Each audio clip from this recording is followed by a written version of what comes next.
Guys देखिए ये topic काफी ज्यादा इंपॉर्टेंट है। 12 फुट का स्टैचू आदि शंकराचार्य जी का केदारनाथ में हम लोग को देखने को मिल रहा है। अब देखिए current affairs point of view से आपको ये ध्यान में रखना है कि केदारनाथ और आदि शंकराचार्य जी के बीच में क्या संबंध है, यानी कि आदि शंकराचार्य जी का इस लोकेशन से क्या संबंध है। तो ध्यान में रखना है, बताया गया है कि आदि शंकराचार्य जी जो है माना जाता है इट इज बिलीव्ड यानी कि माना जाता है। अब ये कंफर्म, कुछ लोग कंफर्म करते हैं कुछ लोग नहीं करते हैं, तो ये वाला पॉइंट भी बिलीव भी आप थोड़ा सा ध्यान में रखिएगा कि माना जाता है कि इन्होंने यहां पर समाधि जो है वो मात्र 32 साल की उम्र में 9वीं सेंचुरी के दौरान, 9वीं शताब्दी के दौरान 32 साल की आयु में समाधि ले ली थी इन्होंने यहीं पर केदारनाथ में। तो ये वाला पॉइंट बस आपको थोड़ा सा ध्यान में रखना है। और इस स्टैचू की इसी पर्पस के लिए यहां पर बात हो रही है कि केदारनाथ में इनका स्टैचू हमें देखने को मिल रहा है। बस इतना फैक्ट आप ध्यान में रखिए। अब इस टॉपिक पर आते हैं हम लोग आदि शंकराचार्य जी के टॉपिक पर। काफी ज्यादा इंपॉर्टेंट टॉपिक है और ये टॉपिक गाइस मैं ऑलरेडी यूपीएससी के बैच में कवर मैंने करवाया है, यानी कि इस टॉपिक के अंदर 7th क्लास की एनसीईआरटी जब मैंने पढ़ाई थी तब उस समय ये चीज जो है वो आई थी। देखिए आप तो कितना इंपॉर्टेंट ये टॉपिक आप लोग के लिए, स्पेशली जो स्टूडेंट्स मेरे यूपीएससी के बैच में वो क्वेश्चन करते हैं कि सर हम कैसे जो है वो करंट अफेयर्स को अपने स्टैटिक के साथ लिंक करें, क्योंकि मैंने पहली क्लास में ये चीज बताई हुई और इवन मैंने आपको भी करंट अफेयर्स की क्लास में कई बार बता चुका हूं कि आपको अपने करंट अफेयर्स को अपने स्टैटिक के साथ लिंक करना है।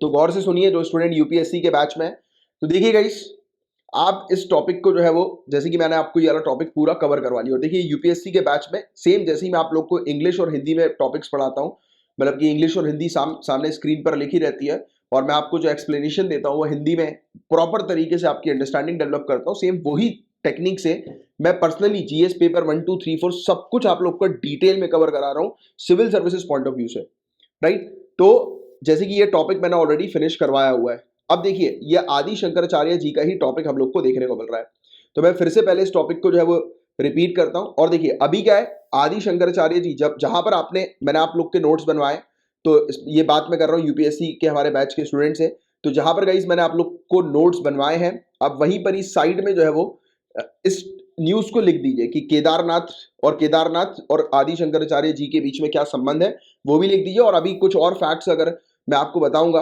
कि कुछ काम के फैक्ट्स होंगे इस टॉपिक के अंदर, तो वो भी जो है वो आप ऐड कर लीजिएगा। वैसे उतना कुछ काम के फैक्ट्स की आवश्यकता नहीं है, राइट, क्योंकि आदि शंकराचार्य जी के बारे में 2-3 चीजें बस आपको ध्यान में रखनी है जो कि ऑलरेडी मैं यूपीएससी के बैच में बता चुका हूं। अभी करंट अफेयर्स के बैच में भी, यानी कि जो आप लेक्चर देख रहे हैं स्टूडेंट्स करंट अफेयर्स वाले, तो आपको भी मैं स्टैटिक पोर्शन के साथ लिंक करके अगर समझाऊं तो आपको 2-3 चीजें बस ध्यान में रखनी है। पहली बात तो आदि शंकराचार्य जी बहुत ही इन्फ्लुएंशियल फिलोसोफर थे इंडिया के। इनका जन्म केरल में हुआ था, कब, 8वीं सेंचुरी के दौरान। और ये अद्वैत को प्रमोट करते थे, अद्वैत वेदांता को प्रमोट इनके द्वारा किया जाता था, या फिर इसे doctrine of oneness of individual soul कहा जाता है। Doctrine of oneness of individual soul, right, यानी कि एक ऐसा सिद्धांत जो कि वननेस के ऊपर काम करता है, इंडिविजुअलिटी के ऊपर जो है वो काम करता है, और कहता है कि सुप्रीम गॉड जो है वो क्या है, अल्टीमेट रियलिटी है। इनकी टीचिंग्स क्या है कि ब्रह्मांड जो है वो इकलौती और अल्टीमेट रियलिटी है, ये फॉर्मलेस है, बिना किसी एट्रीब्यूट्स का हम लोग को देखने को मिलता है, यानी कि बिना किसी आकार का ये हम लोग को निर्गुण देखने को मिलता है, राइट।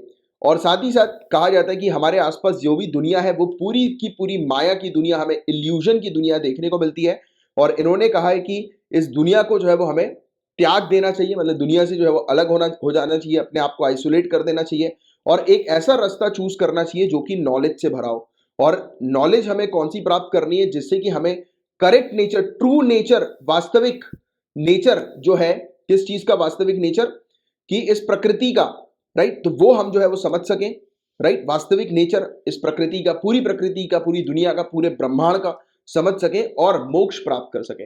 तो कुल मिलाकर कहना है कि अगर आपको मोक्ष प्राप्त करना है तो आपको ब्रह्मांड की सही प्रकृति को समझने की आवश्यकता है। तो ये चीज हम लोग को देखने को मिल रही है। तो अब देखो आपको नोट्स में क्या क्या लिखना है। आदि शंकराचार्य किससे एसोसिएटेड है, अद्वैत वेदांत से एसोसिएटेड है, क्योंकि डायरेक्ट क्वेश्चन आते हैं match the following choose the correct pair वाले। दूसरी चीज, कहां के फिलोसोफर है ये, तो साउथ इंडिया और स्पेशली आपको केरल ध्यान में रखना है। केरल किस टाइम पीरियड के लिए के हैं, तो 8वीं सेंचुरी। तीसरी चीज आपको ध्यान में रखनी है। चौथी चीज, अब देखो करंट अफेयर्स की आ गई, तो आपको करंट अफेयर्स के केदारनाथ को एसोसिएट कर देना है कि केदारनाथ से कैसे ये एसोसिएटेड है, तो माना जाता है क्योंकि करंट अफेयर्स में आएगा 12 फुट का स्टैचू हम लोग को देखने को मिल रहा है, लिख डालो कि यहाँ पर लाया जा रहा है, और करंट अफेयर्स में आया और हमें पता लग गया है कि केदारनाथ में इन्होंने समाधि जो है वो हासिल करी, तो बस ये लिख दो आप, हो गया, बस इतने में काफी है, इससे ज्यादा और कुछ करने की जरूरत नहीं। बट हाँ, कुछ इनके जैसे कि वर्क्स हैं, तो उस पर हम लोग बात कर लेते हैं अभी एक बेसिक से। अब क्या क्या चीजें उसमें आपको लिखनी है, क्या नहीं लिखनी, वो मैं अभी आपको बता दूंगा, राइट। बाकी स्टैटिक पोर्शन के नोट्स जहां पर आपने बनाए वहीं पर ये करंट अफेयर्स का ऐड कर लो। इस तरीके से आपको अपने नोट्स को मेंटेन करके चलना है। देखो, पढ़ा तो मैं रहा हूं जनरल स्टडीज आपको, अब कल आज मैंने कोई टॉपिक पढ़ा है आपका जनरल स्टडी से कवर कराया, कल करंट अफेयर्स में वैसा वही टॉपिक आ गया, उससे रिलेटेड कुछ न्यूज अपडेट आ गई, तो आपको वहां पर अपडेट्स करते चलना है, मेंटेन करते चलना है अपने नोट्स को इस तरीके से। और अगर इस तरीके से मैं जो जो चीज बताते जा रहा हूं उसके अकॉर्डिंग आप करते जाओगे, तो मैं आपको गारंटी देता हूं आपका सिलेक्शन पक्का होगा, आपकी सिलेक्शन से आपको कोई नहीं रोक पाएगा, राइट। क्योंकि जिस तरीके की तैयारी मैं यूपीएससी के बैच में पर्सनल इन्वॉल्व होकर करवाता हूं, I can guarantee, open challenge है, कोई इस तरीके की तैयारी नहीं कराएगा। रीजन बीइंग इज क्योंकि यार मुझे पता है कि जीरो से तैयारी एक्चुअल में क्या होती है, और सिर्फ टॉपिक को जो लिखा है वो समझाने का मकसद नहीं होता, मकसद होता है कि मेंस में आपको किस तरीके से अंडरस्टैंडिंग बिल्डअप करके लिखना है, वो मकसद होता है। क्योंकि आपको एज इट इज चीजें नहीं पूछी आती हैं, आपको civil services point of view से चीजें पूछी आती हैं, तो वो civil services point of view वाली चीज क्या होती है, तो वो मैं यहां पर आपको समझाता हूं। चलो एनीवेज, बाकी आप में से जो भी स्टूडेंट यूपीएससी के बैच को ज्वाइन करना चाहते हैं, आप ज्वाइन कर सकते हैं, आप कांटेक्ट कर सकते हैं नीचे डिस्क्रिप्शन में दिए हुए नंबर पर, राइट। और उस पर आप टेक्स्ट जो है वो कर दीजिएगा, आपको जो है वो रिप्लाई आ जाएगा, कोर्स की डिटेल्स आपको मिल जाएगी। तो देखिए, 12 फुट का स्टैचू हम लोग को केदारनाथ पर देखने को मिल रहा है, आदि शंकराचार्य जी का। क्यों केदारनाथ, तो उसके बारे में हमने चर्चा कर ली कि माना जाता है कि 32 साल की उम्र में 9वीं सेंचुरी के दौरान इन्होंने समाधि जो है वो हासिल करी थी, यानी कि ये समाधि पे चले गए थे, हासिल नहीं, समाधि पे चले गए थे। इनका जन्म जो है वो कहां पर होता है, तो बताया गया कि पेरियार के तट पर स्थित कलाड़ी गांव है, तो वहां पर ये जन्मे थे, केरल के अंदर जो सबसे बड़ी नदी है पेरियार, तो उसी के तट पर हमें देखने को मिला था कि ये जन्मे थे, पेरियार नदी पर, राइट। पेरियार नदी के तट पर एक गांव है, वहां पर इनका जन्म हुआ था केरल के अंदर। तो कुल मिलाकर south India Kerala, that should be your notes. तो नोट्स आपको ऑलरेडी मैंने केरला वाला बनवा दिया। तो काफी सारे महान जो विद्वान थे उनके शिष्य थे ये, काफी सारे लोगों से इन्होंने शिक्षा जो है वो प्राप्त करी थी। फिर अद्वैत वेदांता की फिलॉसफी इन्होंने प्रमोट करना शुरू कर दिया। अद्वैत वेदांता की फिलॉसफी है, उसके तहत इन्होंने काफी सारी उभरती हुई जो फिलोसफिकल ट्रेडिशन, जो प्रचलित दार्शनिक परंपरा जो थी उनको इन्होंने चुनौती दी, प्लस इन्होंने बुद्धिज्म जैनिज्म को चुनौती दी। तो ये वाली चीज एक थोड़ा सा बस आइडिया आपको होना चाहिए। माना जाता है कि इन्होंने स्टैब्लिश करा था एक रिचुअलिस्टिक प्रैक्टिसेस को, जो है बद्री और केदार धाम्स। तो याद रखिएगा कि उन्होंने बद्री और केदार धामों में अनुष्ठान प्रथाओं की स्थापना जो है वो की थी। तो ये वाला एक पॉइंट है, ये ऐड कर सकते हो नोट्स में। अच्छा, इसके अलावा अब ये बहुत इंपॉर्टेंट पॉइंट है जो आपको ऐड करना है, जैसे आदि शंकराचार्य जी ने मतलब क्या क्या चीजें इनकी हमें देखने को मिलती है। तो कमेंट्रीज हैं इनकी, कुछ रचना वगैरह, यानी कि साहित्य काव्य रचनाएं की अगर हम लोग बात करें तो ये वाली चीज थोड़ी सी इंपॉर्टेंट है, जैसे कि विवेक चूड़ामणि, मनीषा पंचकम, सौंदर्य लाहिरी, तो ये इनके पोएटिक वर्क है। इसके अलावा गीता, ब्रह्मसूत्र, 10 उपनिषद पर भी इनकी कमेंट्रीज हम लोग को देखने को मिलती हैं, राइट। इनके भाष्य वगैरह, यानी कि इनके बोले गए कुछ कमेंट्स वगैरह, इनके द्वारा दिए गए कमेंट्स उपनिषद पर, गीता पर, ब्रह्मसूत्र पर हम लोग को देखने को मिलते हैं, ठीक है। तो ये पॉइंट आपको ध्यान में रखना, बट मोस्ट इंपॉर्टेंट है पोएट्रिक वर्क, तो ये चीज आपको थोड़ी सी ध्यान में रखनी, काव्य रचनाएं। आगे की चर्चा करें तो इसके अलावा इन्होंने कुछ टेक्स्ट वगैरह भी जो है वो लिखी है। अब देखो, ये चीज भी इंपॉर्टेंट है, शंकर स्मृति इनकी हमें देखने को मिलती है, आदि शंकराचार्य जी की। अब माना जाता है कि शंकर स्मृति में इन्होंने मेनली टारगेट किया था कि नंबूथिरी ब्राह्मण जो है उनका जो सोसाइटी में स्टेटस है वो टॉप पर ही रहे, यानी कि सामाजिक वर्चस्व जो है वो इनका बना रहे। तो और इस सामाजिक वर्चस्व को स्थापित करने के प्रयास में ये शंकर स्मृति हम लोग को इनकी देखने को मिलती है। अब देखो, नंबूथिरी ब्राह्मण की अगर हम लोग बात करेंगे तो ये मलयाली ब्राह्मण कास्ट है। जैसे अलग अलग क्षेत्र के अलग अलग ब्राह्मण हम लोग को देखने को मिलते हैं ना, तो ये ब्राह्मण कास्ट है, मलयाली ब्राह्मण कास्ट, जो कि केरला की हमें देखने को मिलती है। तो ये वाला पॉइंट भी ध्यान में रखना कि नंबूथिरी ब्राह्मण कहाँ के हैं, तो केरल के हैं। तो ये वाला पॉइंट भी याद रखिएगा, मलयाली ब्राह्मण कास्ट है ये। अद्वैत वेदांत में 2-3-4 चीजें बस आपको ध्यान में रखनी है। देखो, अद्वैत वेदांत एक कट्टरपंथी अद्वैतवाद है, मतलब कि रेडिकल नॉन ड्यूलिज्म हम लोग को देखने को मिलता है, राइट। एक दार्शनिक स्थिति, एक फिलोसफिकल पोजीशन हम लोग को देखने को मिलती है इसकी रेडिकल नॉन ड्यूलिज्म की, राइट, कट्टरपंथी अद्वैतवाद की। तो इतना कुछ आपको जानने की जरूरत नहीं। जो मैंने आपको बताया कि अद्वैत वेदांत में आपको टोटली बस एक ही चीज पर फोकस करना है, वो है ब्रह्मांड। तो ये टीचिंग देता है किसकी? ब्रह्मांड की। ब्रह्मांड, और कहता है कि ब्रह्मांड जो है वो सब कुछ है, और आपको अगर ब्रह्मांड को समझना है तो आपको प्रॉपर नॉलेज जो है वो गेन करना पड़ेगा, और ऐसा नॉलेज जो कि ट्रू नेचर का हो, करेक्ट नेचर का हो, राइट। तो ये चीज हम लोग को देखने को मिलती है। अब देखिए, और ये एक संशोधनवादी विश्व दृष्टि है जो इसे प्राचीन उपनिषद ग्रंथों से प्राप्त है। तो इन्होंने क्या किया है, उपनिषद से ही कुछ चीजों को लेकर और उसको जो है वो एक रिवॉल्यूशनरी फॉर्म में जो है वो सामने लेकर आए, यानी कि कुछ चेंजेस जो है वो सोसाइटी में हो, तो उस तरीके से जो है उन्होंने प्रेजेंट किया है इस पर्टिकुलर अद्वैत वेदांत को। और जो भी लोग अद्वैत वेदांत को फॉलो करते हैं तो ये बोलते हैं कि जो फंडामेंटल प्रिंसिपल है नॉन ड्यूअलिटी का, राइट, यानी कि अद्वैत का जो फंडामेंटल प्रिंसिपल हम लोग को देखने को मिलता है वो क्या है? वो ब्रह्मांड है, जो मैंने भी आपको बताया, और ब्रह्मांड ही रियलिटी है और बाकी सब तो भ्रम है। तो ये चीज इन्होंने बोली। और जो लोग इस अद्वैत वेदांत को फॉलो करते हैं, इस फिलोसफी को फॉलो करते हैं, वो ये कहते हैं कि ब्रह्मांड जो है वो इंडिविजुअलिटी है, मतलब कि कुल मिलाकर वननेस। एक तो सभी लोग जो है वो उसमें पूरी तरह से जो है वो यूनाइट हो जाए। यूनाइट इन द सेंस कि पहली बात तो इस दुनिया को छोड़ना पड़ेगा। पहली बात तो उन्होंने कहा कि दुनिया जो है वो एक भ्रम है और आपको जो है वो इसे छोड़ना पड़ेगा। बट छोड़ने के बाद और मोक्ष प्राप्त करने के लिए आपको क्या करना पड़ेगा? आपको सही नॉलेज जो है, सही प्रकृति को समझने की आपको आवश्यकता है। किसकी सही प्रकृति? ब्रह्मांड की, राइट। ब्रह्मांड की सही प्रकृति को आपको समझना है। तो ये चीज हमें बताइए, और ये तब हो पाएगा जब आप अकेले रहेंगे, आइसोलेटेड में आप रहेंगे, राइट। और ये स्थापित करना चाहते थे कि स्वयं आत्मा का आवश्यक मूल ब्रह्मांड है, राइट। तो यानी कि कोर, एसेंशियल कोर जो है एक व्यक्ति के आत्मा का, वो खुद ब खुद ब्रह्मांड है। और अद्वैत वेदांत का मूल जोर यह है कि आत्मा शुद्ध गैर इरादतन चेतना हमें देखने को मिलती है। नॉन इंटेंशनल कॉन्शियसनेस है आत्मा, राइट। और it is one without a second, मतलब ये टॉप पर, ये एक है, कोई दूसरा नहीं है, राइट।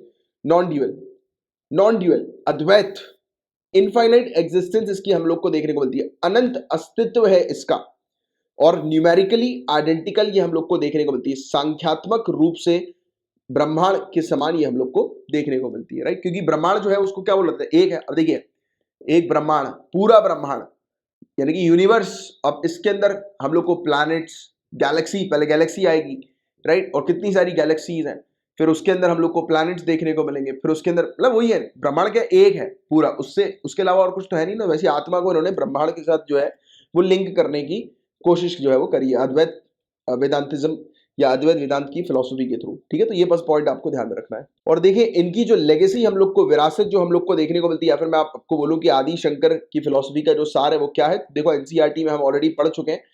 ब्रह्मा सत्यम जगन मिथ्या जीवो ब्रह्मोव नापार। तो नापर, राइट, तो इसको ऐसा प्रोनाउंस करेंगे। आप बोलेंगे सर ये कब पढ़ा हमने? तो देखो, केवल ब्रह्मा ही वास्तविक है। हमने क्या पढ़ा था अभी एनसीईआरटी के अंदर कि ब्रह्मांड जो है वो क्या है? रियलिटी हम लोग को देखने को मिल रही है। ये दुनिया एक भ्रम है। हमने क्या पढ़ा था? ये पूरी दुनिया जो है, वर्ल्ड जो है वो इल्यूजन से भरी हुई है। तीसरी चीज हमने जो है वो क्या पढ़ी थी, और मैंने आपको बताया था कि नोट्स बनाने हैं, कि जीव ब्रह्मांड से अलग नहीं है, उससे जुड़ा हुआ है, प्लूरैलिटी, राइट। तो ये चीज हम लोग को देखने को मिल रही है, बस सिंपल सी। और देखिएगा, इस कास्ट सिस्टम के जो कस्टोडियंस हैं, जो जाति व्यवस्था के संरक्षक हैं, वो असमान और अन्यायपूर्ण सामाजिक व्यवस्था को सही ठहराने के लिए शंकर की टिप्पणियों का हवाला देते हैं। यानी कि ये शंकराचार्य जी जो है, उनकी कमेंट्री जो है, तो उसको सामने रखते हैं, ये जस्टिफाई करने के लिए अनइक्वल और अनजस्ट सोशल ऑर्डर को, यानी कि कास्ट सिस्टम को। यानी कि जो लोग कास्ट सिस्टम को फॉलो करने के लिए कार्य करते हैं, वो भी इनकी कमेंट्री जो है उसके माध्यम से जो है उसको जस्टिफाई करते हैं। जबकि अन्य दावा करते हैं कि ये अतिरिक्त है, राइट, और आचार्य के दृष्टिकोण के एक अलग पढ़ने का सुझाव देने के लिए मनीषा पंचकम जैसे कार्यों की ओर इशारा करते हैं। मतलब ये बोलते हैं कि आपको और इसके बारे में डिटेल में जो है वो पढ़ना है, तो आप मनीषा पंचकम, जो खुद आदि शंकराचार्य जी की है, तो इसको आप रीड करो, आपको एक अलग आउटलुक जो है वो मिलेगा। और एक्स्ट्रापोलेट जो होता है गाइस, जैसे एक्स्ट्रापोलेशन, इसका मीनिंग जो होता है वो ये होता है कि इस प्रकार का ओपिनियन बनाना या ऐसा जजमेंट करना जो कि आप किसी और जगह से फैक्ट उठाकर करते हो। जैसे कि फॉर एग्जांपल कभी भी आप अपनी, जब आप सिविल सर्विसेज के दौरान अपनी तैयारी करते हो, तब उस समय अगर आपसे कोई चीज पूछता है, जैसे आदि शंकराचार्य जी के बारे में कोई पूछेगा, तो आप बोलोगे 7th क्लास की एनसीईआरटी उठा के पढ़ ले, उसमें लिखा हुआ है क्लियरली कि आदि शंकराचार्य जी ने कहा है कि ये दुनिया जो है वो भ्रम से भरी हुई है। जैसे कि सिविल सर्विसेज ने आपसे प्रीलिम्स में एक स्टेटमेंट पूछ लिया, ठीक है, उसमें लिखा है कि आदि शंकराचार्य जी ने कमेंट किया था कि ये दुनिया जो है वो इल्यूजन है, world is full of illusion, right, ये पूरी दुनिया पूरी तरह से इल्यूजन से भरी हुई है, राइट, किससे भरी हुई है, इल्यूजन से भरी हुई है, माया, ये पूरी दुनिया माया है, और आपको जो है वो इस माया से अगर निकलना है तो आपको ब्रह्मांड को समझना पड़ेगा, और ब्रह्मांड क्या है, वो अल्टीमेट रियलिटी है। तो ये स्टेटमेंट दे दिया, अब आपने उसको मार्क कर दिया, आपके दोस्त से बोला कि नहीं नहीं ये इनने थोड़ा बोला था, ये दूसरे ने बोला था, तो डिबेट चलना शुरू हो गई, तो आप क्या बोलोगे, मेरे पास सोर्स है, काम करो तुम सोर्स 7th क्लास की एनसीईआरटी उठा के पढ़ लो। तो मतलब आप अपने ओपिनियन को, आप अपने जजमेंट को, या जो भी चीज आप जिस प्रकार की बोलना चाहोगे, तो उसको जस्टिफाई करनी। देखो ये तो मैंने आपको डायरेक्टली फैक्ट्स को बताया कि आप फैक्ट उठाकर आप कलेक्ट करने की बात कर रहे हो। तो आदि शंकराचार्य जी की फिलॉसफी के थ्रू अगर आप कुछ बताना चाहते हो किसी को, तो आप क्या बोलोगे, देखो उन्होंने ये वाली बात यहां पर करी थी, तो इसका मतलब जो है वो ये, मतलब कि एक इंटरप्रिटेशन आप किसी चीज का दे रहे हो, इंटरप्रेट कर रहे हो किसी चीज को, और उसमें आप फैक्ट जो है वो बता रहे हो कि आप यहां से आके जो है वो पढ़ सकते हो, दैट इज कॉल्ड एक्स्ट्रापोलेशन। तो काफी सारे लोग जो है वो क्या बोलते थे, मनीषा पंचकम को पढ़ लो, उससे आपको जो है वो एक अलग ओवरव्यू जो है वो मिलेगा, राइट। तो वो सब चीजें हैं फालतू, कायदे में मैं आपको बोलूं, जो 4-5 चीजें मैंने आपको स्टार्टिंग में बताई थी, बस वही आपको ध्यान में रखना है। और मनीषा पंचकम तो मैंने आपको देखो याद करो बोला ही था कि आपको जो है वो इनके लिटरेरी वर्क्स के अंदर अभी हमने डिस्कस किया था, ये देखो आप, मनीषा पंचकम, राइट, तो we have discussed about it, कि बोला ही था कि ये चीज जरूर जो है वो आपको ध्यान में रखनी है। और देखिए अमंग द इंटरप्रेटर्स, तो जो लोग इंटरप्रेट करते हैं इस फिलोसफी को, उनमें वो लोग भी हैं जो सजेस्ट करते हैं जैसे किस चीज के बारे में, कि अद्वैत वेदांत जो है इन्होंने बोरो करी है काफी सारी कैटेगरीज बुद्धिस्ट थिंकर्स की, राइट। और इसके अलावा और जैसे श्री नारायण गुरु, तो श्री नारायण गुरु जी के बारे में भी 7th क्लास की एनसीईआरटी, या I think if I am not wrong शायद 8th क्लास की एनसीईआरटी में मेंशन्ड है, राइट, 7th 8th क्लास की एनसीईआरटी में। तो इन्होंने भी 20वीं सेंचुरी के दौरान रेडिकल रीडिंग अद्वैत वेदांत की फॉलो करने के लिए ऑफर किया था, राइट। तो ये सब चीजें हमें देखने को मिल रही है। और जाति के सिद्धांत और प्रथाओं को खत्म करो, इस पर जो है वो मेनली फोकस किया था श्री नारायण गुरु जी ने, है ना। तो ये सब, तो ये फिलोसोफर्स हैं, थिंकर्स हैं, इनके बारे में आपको एक आइडिया होना चाहिए। और आप आदि शंकराचार्य जी को अद्वैत वेदांत के साथ जो है वो रिलेट करेंगे, और इनकी जो टीचिंग, स्पेशली जो एनसीईआरटी में जो चीज मेंशन है, वो आपको ध्यान में रखनी है। प्लस करंट अफेयर में जो 3-4 चीजें बस मैंने आपको एक्स्ट्रा बताई, बस वो ध्यान में रखो, इसमें ऐड कर लो, बस दैट्स इट। तो ये था गाइस पूरा ओवरऑल टॉपिक। मैं उम्मीद करता हूँ आपको बहुत अच्छे से ये टॉपिक जो है वो समझ में आ गया होगा। गाइस ये वाला टॉपिक रिपीट हुआ है, मैं आपको बताता हूं, हरियाणा के अंदर 15 जनवरी 2022 से एक नया नियम जो है वो शुरू होने वाला है। हरियाणा के अंदर अब से जितनी भी कंपनीज हैं, ठीक है, बहुत ध्यान से इस टॉपिक को समझिएगा और इससे रिलेटेड फैक्ट्स को थोड़ा सा ध्यान में रखिएगा। तो हरियाणा के अंदर जितनी भी कंपनीज है जो कि 30,000 पर मंथ की सैलरी या उससे कम की सैलरी अपने एम्प्लॉयज को देती हैं, तो ऐसी कंपनी को अब से 15 जनवरी 2022 से ये सुनिश्चित करना होगा कि ये जो कंपनीज हैं, राइट, इन कंपनीज के अंदर इस पैकेज की सैलरी वाले जो लोग हैं, 30,000 पर मंथ या उससे कम की सैलरी उठाने वाले जो एम्प्लॉयज हैं, वो हरियाणा के ही होने चाहिए, वो हरियाणा के लोकलाइट ही होने चाहिए, वो हरियाणा के डोमिसाइल रेसिडेंट ही होने चाहिए। बात समझ रहे हो? तो ये एक कानून जो है वो सामने आया। तो 30,000 वाला क्लॉज जो है वो ध्यान में रखिएगा कि हरियाणा के अंदर ये एप्लीकेबल हो रहा है कि प्राइवेट सेक्टर की कोई भी कंपनी उठा लो आप, तो कह रहे हैं कि उसमें अगर एम्प्लॉयज को अगर कोई भी कंपनी 30,000 या उससे कम की सैलरी पर मंथ की देती है, तो उसको ये सुनिश्चित करना होना है कि ऐसे कैटेगरी के जो एम्प्लॉयज हैं, यानी कि इस सैलरी स्लैब वाले जो एम्प्लॉयज हैं, वो 75% होने चाहिए उस कंपनी के। अब इसमें सबसे बड़ी दिक्कत यह है कि अब इसमें कंपनी जो है वो हरियाणा छोड़कर भागेंगी। क्यों? क्योंकि ऑब्वियस ही बात है यार, अब कंपनी मेरिट के आधार पर, कैपेबिलिटीज के आधार पर, प्रोडक्टिविटी के आधार पर एम्प्लॉयज को हायर नहीं करेगी, बल्कि ये भी चेक करेगी कि वो हरियाणा का लोकलाइट है कि नहीं। अब लेट से कि कोई अगर कंपनी के पास ये सब मेरिट वाली, कैपेबिलिटीज वाली, क्वालिटी वाले जो लोग हैं, अगर वो हरियाणा के बाहर के हैं, राइट, तो वो उनको ले ही नहीं पाएगी, क्योंकि ऑब्वियस ही बात है कि उसको तो सिर्फ एक प्रकार से भरना है बस लोगों को उस कंपनी के अंदर, राइट। और देखिए हमारे यहाँ पर काफी सारी ऐसी कंपनीज हैं जहां पर सैलरी 30,000 से कम की ही होती है एम्प्लॉयज की। यार लोगों का बहुत भारी मात्रा में लोग हैं हमारी कंट्री के अंदर जिनका पूरे महीने का गुजारा 15,000, 20,000, 25,000 में जो है वो चलता है, राइट। तो बहुत भारी मात्रा में ऐसी कंपनीज है जो कि इतनी सैलरी पर लोगों को हायर करती हैं, जैसे बीपीओस वगैरह हो गए। काफ़ी सारे लोग जो हैं वो दूसरी स्टेट पे जाकर पढ़ाई करते हैं और पार्ट टाइम जो है वो पार्ट टाइम और कई बार फुल टाइम भी जो है वो जॉब करते हैं पढ़ाई के साथ ही साथ। तो ये बाहर से आए होते हैं तो उनके लिए बड़ी दिक्कतें हैं, राइट। तो वो फिर कोप अप नहीं कर पाएंगे। प्रॉब्लम उनके लिए भी है, बाहर से आए हुए वाले लोगों के लिए भी, और कंपनीज के लिए भी है, क्योंकि कंपनीज को तो फिर ऑब्वियस ही बात है कि उनको हायर करने में बड़ी परेशानी होगी। और अगर बिजनेस को और कंपनी को परेशानी होती है तो ये बिजनेस एग्जिट करेगा हरियाणा से। क्यों रहेगा बिजनेस, राइट? नहीं रहेगा ना। इसलिए ये कंसर्न वाली बात है कि जितनी भी एमएनसीज वगैरह हम लोग को देखने को मिल रही हैं, स्पेशली वो एग्जिट करेंगी हरियाणा से, क्योंकि उनके ऊपर एक प्रकार का रेस्ट्रिक्शन, एक प्रकार का दबाव होगा। तो क्या आप ये बोल सकते हैं कि ये ईज ऑफ डूइंग बिजनेस के खिलाफ है? हाँ या ना, यस और नो में नीचे कमेंट बॉक्स पर आंसर लिख कर बताएं कि यस ये ईज ऑफ डूइंग बिजनेस के खिलाफ है या नहीं है। अगर हाँ है तो क्यों है, नहीं है तो क्यों नहीं है, इसका भी रीजन लिखकर बताएं। ठीक है, तो ये था पूरा ओवरऑल टॉपिक जिसका एक आपको आइडिया होना चाहिए। अब थोड़ा सा मैं आपको थ्योरेटिकली चीजों को समझा देता हूं।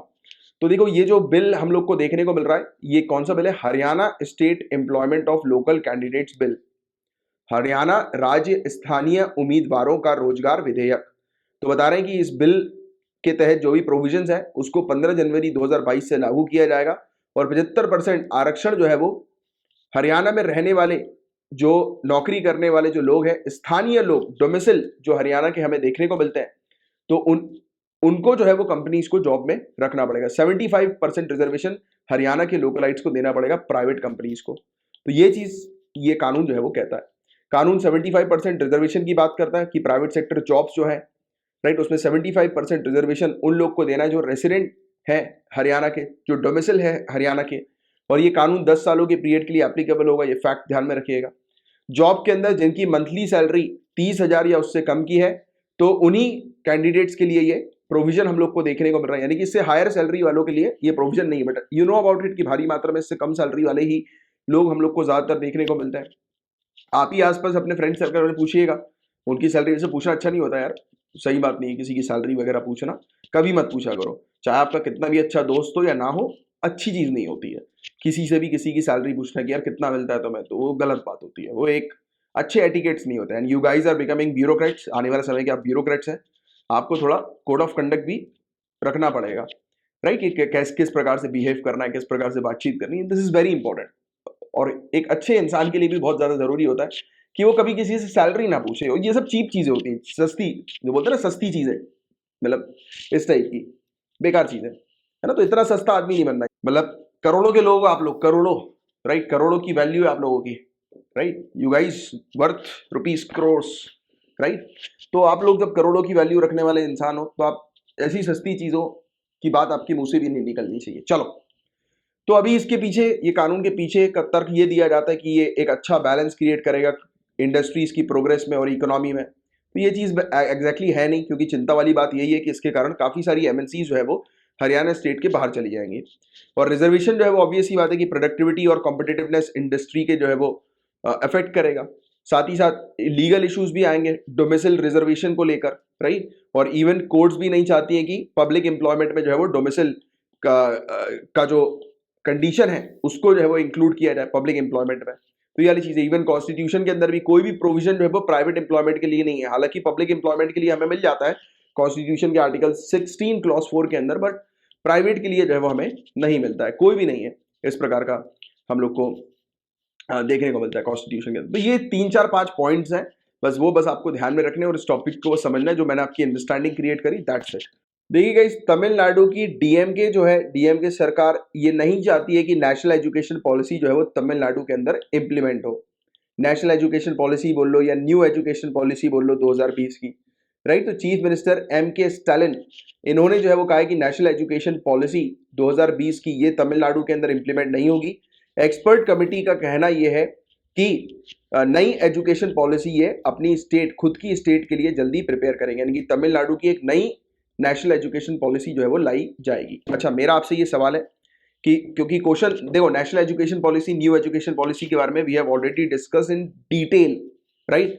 बट मेरा आपसे भी क्वेश्चन मैं चाहूंगा कि आप सभी स्टूडेंट्स इसका जवाब दें कि नेशनल एजुकेशन पॉलिसी जो लाई गई है सरकार के द्वारा, सेंट्रल गवर्नमेंट के द्वारा, राइट, तो स्टेट गवर्नमेंट के पास क्या अधिकार है, पावर है इसको रिजेक्ट करने का?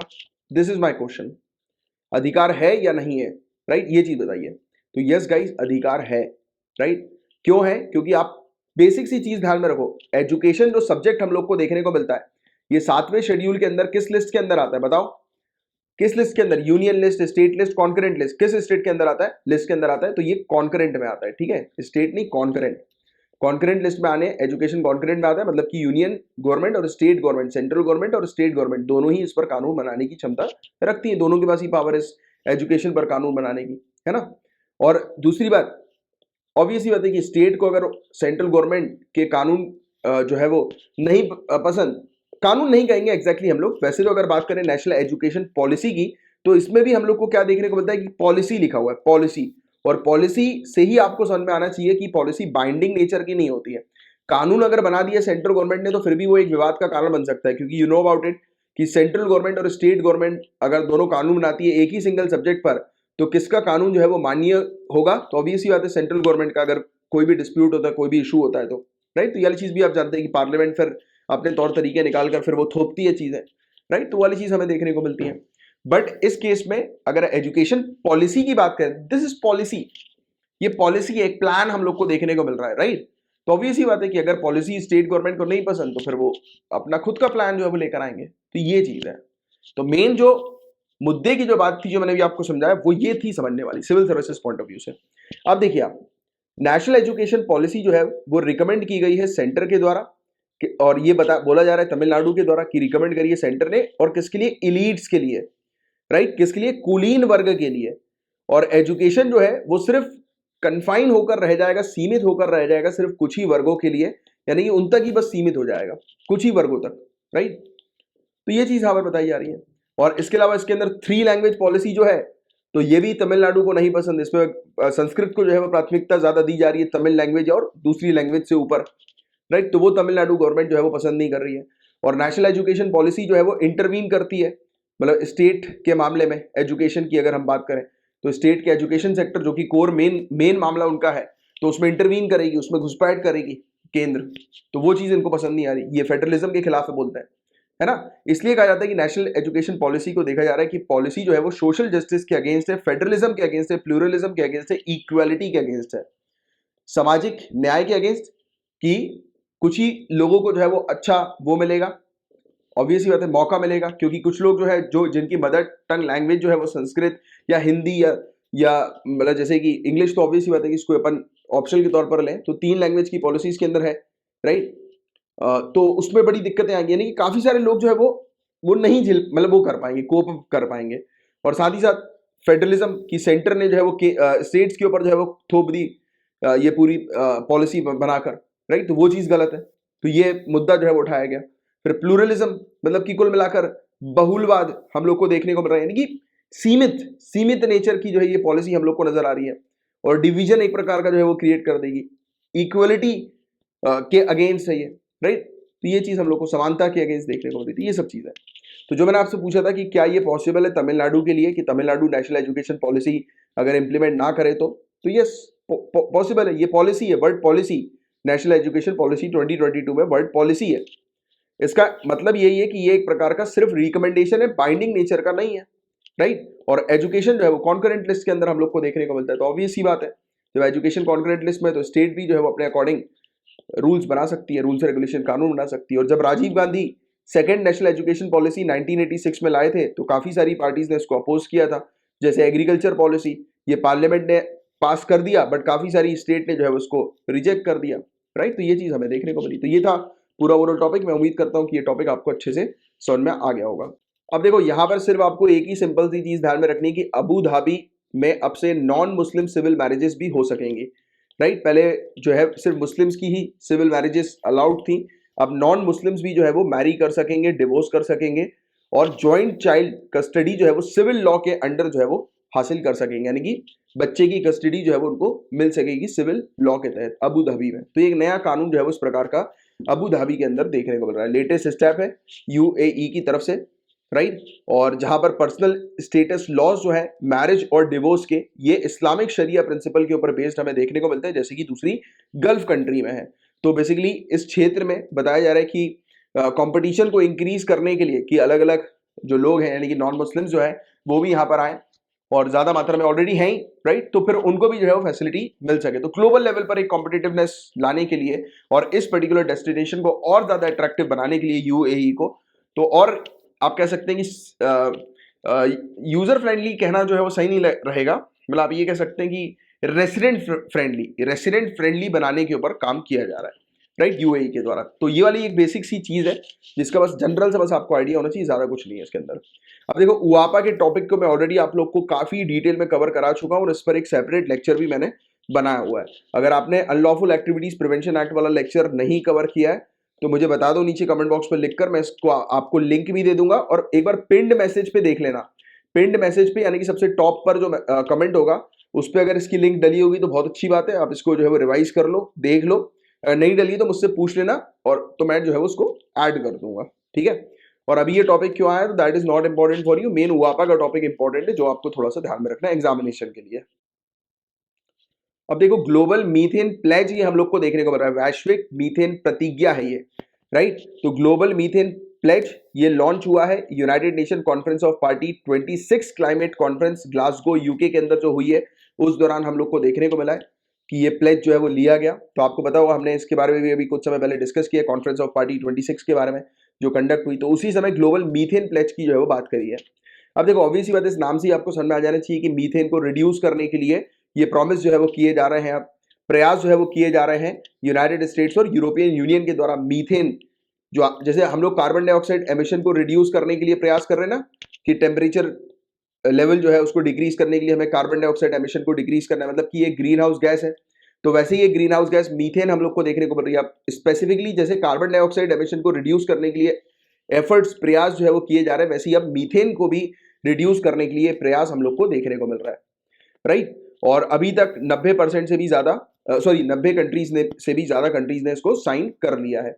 और ग्लोबल मीथेन प्लेज एग्जैक्टली है क्या, तो पहला अनाउंसमेंट सितंबर में इसका हुआ था यूनाइटेड स्टेट्स और यूरोपियन यूनियन के द्वारा। और ये एक प्रकार का एग्रीमेंट है जिसके तहत पूरे दुनिया भर से मीथेन एमिशन को रिड्यूस करना है। जैसे कि हम पूरे दुनिया भर में से कार्बन डाइऑक्साइड के एमिशन को रिड्यूस कर रहे हैं, वैसे ही पूरे दुनिया भर में से मीथेन के एमिशन को रिड्यूस करना है। और इसका one of the central aim क्या है, to cut down methane emission up to 30% from 2020 level by year 2030। तो याद रखिएगा ये टारगेट कि 2030 तक हमें जितना मीथेन 2020 में था उसका 30% घटाना है, 30% घटाना है, यानी कि जितना 2020 में था उससे 30% कम करना है हमें 2030 तक। तो ये पॉइंट आप थोड़ा सा ध्यान में रखिएगा, ठीक है। और इस प्रकार से मीथेन एमिशन को लिमिट करने की क्या आवश्यकता, तो methane is second most abundant green house gas in atmosphere after carbon dioxide. देखिए हार्मफुल की बात नहीं हो रही अभी, अबंडेंट कार्बन डाइऑक्साइड जितनी मात्रा में है, ज्यादा मात्रा में है, उससे सेकेंड नंबर पर हम लोग को मीथेन गैस देखने को मिल रही है। और इसीलिए इसका कट डाउन करना, इसको कम करना बहुत ज्यादा जरूरी है। और latest inter governmental panel on climate change की जो रिपोर्ट सामने आई है उसने ये कहा है कि methane accounts for about half of 1.0 degree Celsius net rise in global temperature average temperature since pre industrial era. यानी कि प्री इंडस्ट्रियल एरा से, राइट, जब से इंडस्ट्रियलाइजेशन शुरू हुआ उससे पहले से अगर रिकॉर्ड्स देखे जाएं तो ये बताया जा रहा है कि अभी तक 1% से का 1 डिग्री का आधा, यानी कि मान के चलो यार सीधे सीधे आधा डिग्री सेल्सियस जो तापमान जो बढ़ा है, टेम्परेचर लेवल जो इंक्रीज हुआ है, उसकी सीधे सीधे वजह जो है वो मीथेन बताई जा रही है, राइट। और बहुत तेजी से मीथेन एमिशन को रिड्यूस करना बहुत ज्यादा जरूरी है। और अगर ऐसा हमने कर दिया तो ये एक प्रकार से कॉम्प्लीमेंट्री होगा कार्बन डाइऑक्साइड एक्शन का, मतलब क्योंकि देखो अल्टीमेटली हमें टेम्परेचर लेवल को इंक्रीज होने से रोकना है, तो हम कार्बन डाइऑक्साइड पर फोकस कर रहे हैं, बट साथ ही साथ अगर हम लोग मीथेन पर भी फोकस करें तो ये हमारा जो टारगेट है कि टेम्परेचर लेवल को हमें इंक्रीज नहीं होने देना है, पेरिस एग्रीमेंट का जो टारगेट है 1.5 डिग्री सेल्सियस और 2 डिग्री सेल्सियस का, पता होगा आपको इस टारगेट के बारे में, तो उसके अंडर हमें करना है टेम्परेचर लेवल को, तो ये बेनिफिट करेगा। यानी कि अल्टीमेटली हमारे जो गोल्स हैं उनको, जो दूसरे और मोस्ट इंपॉर्टेंट या ओवरऑल जो गोल है, अल्टीमेट गोल टेम्परेचर लेवल को बढ़ने नहीं देना है, तो उसको अचीव करने में ये मदद करेगा, सिंपल सादी बात। And why is dealing with methane important for climate change, क्यों हम लोग मीथेन को रिड्यूस करने के लिए प्लान बना रहे हैं और क्यों ये प्लान जो है वो क्लाइमेट चेंज के लिए काफी इंपॉर्टेंट है। तो इंटरनेशनल एनर्जी एजेंसी इसने कहा है कि मीथेन जो है ये, हालांकि जैसे कि अगर हम बात करें कि बहुत कम समय के लिए रहती है एटमॉस्फेयर में, यानी कि इसकी एटमॉस्फेरिक लाइफ टाइम जो है वो काफी कम हम लोग को देखने को मिलती है, राइट। इसकी अगर हम लोग मान लें कंपैरिजन में, तो 12 साल मीथेन, जैसे कि आपने एक जगह पर मीथेन को छोड़ा, दूसरी जगह पर कार्बन डाइऑक्साइड को छोड़ा, मीथेन 12 साल बाद जो है वो हट जाएगी, बट कार्बन डाइऑक्साइड 100 साल तक वहीं पर रहेगी, राइट। बट प्रॉब्लम यह है कि इसमें क्षमता ज्यादा है और एनर्जी को एब्जॉर्ब करने की, मीथेन। और मीथेन जब ज्यादा मात्रा में एनर्जी को एब्जॉर्ब करेगी एटमॉस्फेयर में, तो ये क्या करेगी, ये टेम्परेचर को बढ़ाएगी, गर्माहट जो है वो करेगी, धरती के टेम्परेचर को इंक्रीज करेगी। तो ये बड़ी एक दिक्कत इसकी हमें देखने को दी। Problem is absorb more energy, तो ये ज्यादा एनर्जी जो है वो एब्जॉर्ब करती है जब ये एटमॉस्फेयर में रहती है। और देखिए एक फैक्ट और यूनाइटेड नेशन की तरफ से सामने आया, यूनाइटेड नेशन ने नोट किया कि अगर जैसे कि एटमॉस्फेयर में ये रिलीज हो गया और 20 ईयर्स इसको एटमॉस्फेयर में हो गए, तो ये मान के चलिए कि कार्बन डाइऑक्साइड से 80 गुना ज्यादा, 80 टाइम ज्यादा जो है ये ग्लोबल वार्मिंग के लिए पोटेंशियल क्रिएट करता है। यानी कि ग्लोबल वार्मिंग की क्षमता जो है इसकी कार्बन डाइऑक्साइड से 80 गुना ज्यादा है। इसे पूरे एटमॉस्फेयर में छोड़ने के लगभग 20 साल बाद भी इसकी क्षमता बहुत ज्यादा हमें देखने को मिलती है। तो ये चीज है एक इसकी जो कि काफी खतरनाक है। और एवरेज मीथेन लीक रेट 2.3% हम लोग को देखने को मिलता है, और जो कि जैसे अगर हम लोग बात करें कि कोयले से ये काफी ज्यादा है, राइट, और बहुत भारी मात्रा में ये टेम्परेचर को जो है वो बढ़ाता है और क्लाइमेट चेंज के इंपैक्ट को इंक्रीज कर देता है। और इंटरनेशनल एनर्जी एजेंसी IEA, तो इन्होंने ये भी कहा है कि more than 75% of the methane emission can be mitigated with the technology that exist today. हमारे पास इतनी टेक्नोलॉजीज अवेलेबल हैं कि 75% मीथेन को हम रिड्यूस कर सकते हैं, तो क्यों ना इस पर काम करना शुरू करें। और ये 40% and that up to 40% of this can be done at no additional cost, यानी कि 40% तक तो हम इस तरीके से कर सकते हैं जिसमें ज्यादा हम लोग को खर्च करने की भी जरूरत नहीं है, राइट। कैसे कर सकते हैं जिसमें ज्यादा खर्च नहीं लगेगा, ह्यूमन की एक्टिविटीज को थोड़ा सा चेंज करना, राइट। तो ह्यूमन से होने वाले मीथेन के एमिशन जो है, तो ज्यादातर ह्यूमन मीथेन को जो है वो रिलीज करते हैं, मीथेन एमिशन को 3 सेक्टर से, फॉसिल फ्यूल, वेस्ट और एग्रीकल्चर। ऑयल और गैस एक्सट्रैक्शन की बात करें, जब तेल को हम लोग निकालते हैं तब उस समय 23% मीथेन का एमिशन जो है वो होता है, राइट। कोल माइनिंग के दौरान 12% मीथेन का एमिशन जो है वो होता है। तो हम लोग उस समय ही कलेक्ट कर लें या उस समय ही इस प्रकार से कुछ चीजें जो है वो लगा लें कि जिससे कि मीथेन को हम लोग स्टोर कर सकें, एब्जॉर्ब करवा सकें, एटमॉस्फेयर में रिलीज ना होने दें। फिर इसके अलावा जो वेस्ट वाटर होता है, जो लैंडफिल्स वगैरह जो हम लोग को देखने को मिलते हैं, यानी कि जो कचरे वगैरह हम लोग जमीन पे दबा देते हैं, तो वो 20% मीथेन के एमिशन के लिए रिस्पॉन्सिबल हम लोग को देखने को मिलता है। फिर एग्रीकल्चर सेक्टर की बात करें तो लाइव स्टॉक एमिशन जो मैन्योर से निकलता है, राइट, और फर्मेंटेशन के दौरान जब हमें देखने को मिलता है तब उस समय 32% सबसे ज्यादा एग्रीकल्चर के कारण हमें देखने को मिलता है। और राइस कल्टीवेशन पे 8% एमिशन जो है वो होता है। तो ये चीजें हैं जिसके बारे में एक आपको आइडिया होना चाहिए। और मिटिगेशन पोटेंशियल अलग अलग कंट्रीज और अलग अलग क्षेत्र में वेरी करता है। यूरोप में सबसे ज्यादा पोटेंशियल है मीथेन एमिशन को कर्ब करने का, राइट, फार्मिंग से, फॉसिल फ्यूल ऑपरेशन से और वेस्ट मैनेजमेंट से। इसके अलावा अगर हम लोग बात करें इंडिया की, तो इंडिया के पास सबसे ज्यादा पोटेंशियल है वेस्ट सेक्टर से मीथेन के एमिशन को रिड्यूस करने का। तो हम लोग अगर वेस्ट सेक्टर पर ज्यादा काम करेंगे तो ज्यादा मात्रा में मीथेन एमिशन को जो है वो रिड्यूस करने पर सक्सेस जो है वो हासिल कर लेंगे। और चाइना की बात करें तो चाइना सबसे बेस्ट से कोल प्रोडक्शन और लाइव स्टॉक में, राइट, मीथेन को रिड्यूस करने में। और अफ्रीका लाइव स्टॉक, फिर ऑयल एंड गैस और फॉसिल फ्यूल इंडस्ट्री जो है उसके पास सबसे ज्यादा पोटेंशियल है लो कॉस्ट मीथेन कट का, राइट। तो ये चीज हम लोग को देखने को मिल रही है।